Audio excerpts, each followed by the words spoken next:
The gods of Olympus have abandoned me.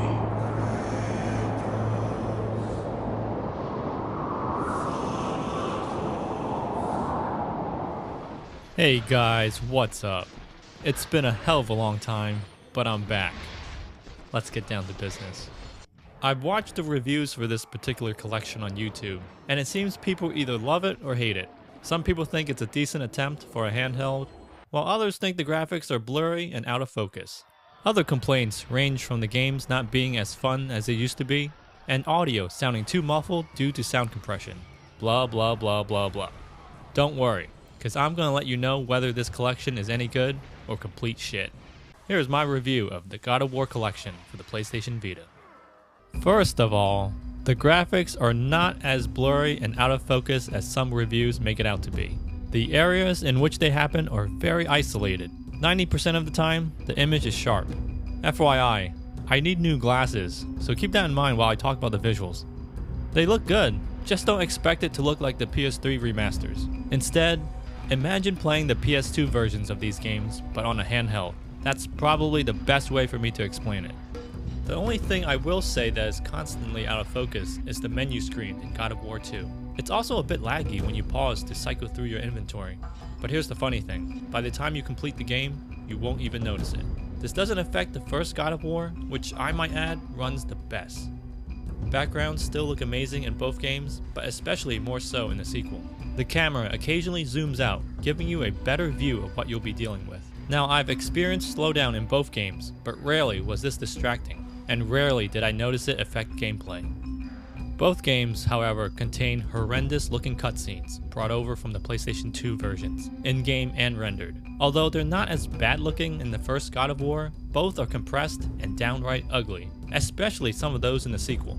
Aside from a couple of hitches here and there, the collection looks good. There's a slight drop in frame rate that affect both versions, but do you honestly need these two games to be running 60 frames on the Vita? Most of the people playing this would be sitting on a toilet anyway. I think 60 frames would be the least of their worries. Animations are still as gruesome as ever, and the bosses all look amazing. I don't know what everyone is bitching about. Everybody is complaining about the audio being compressed.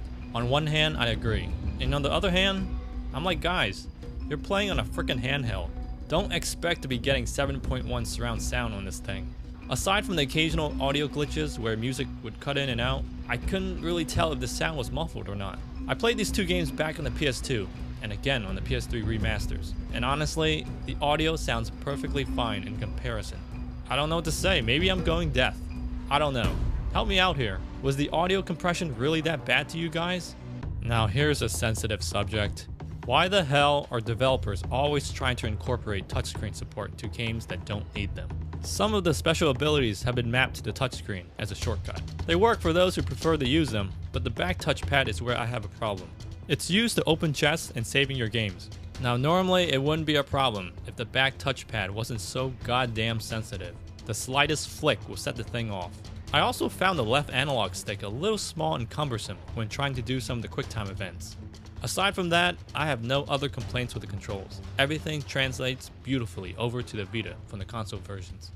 I don't know why I see so many people complaining about this port. Did you guys even play these games all the way through?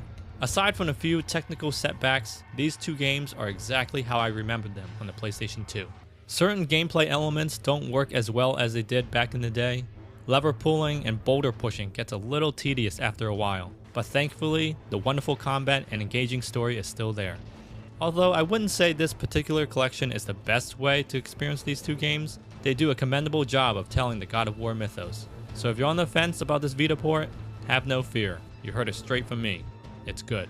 God of War collection for the PlayStation Vita comes recommended. Okay guys, you know the drill by now. Leave a like, leave a comment, give me a thumbs up, subscribe if you haven't done so already, and I'll see you guys later.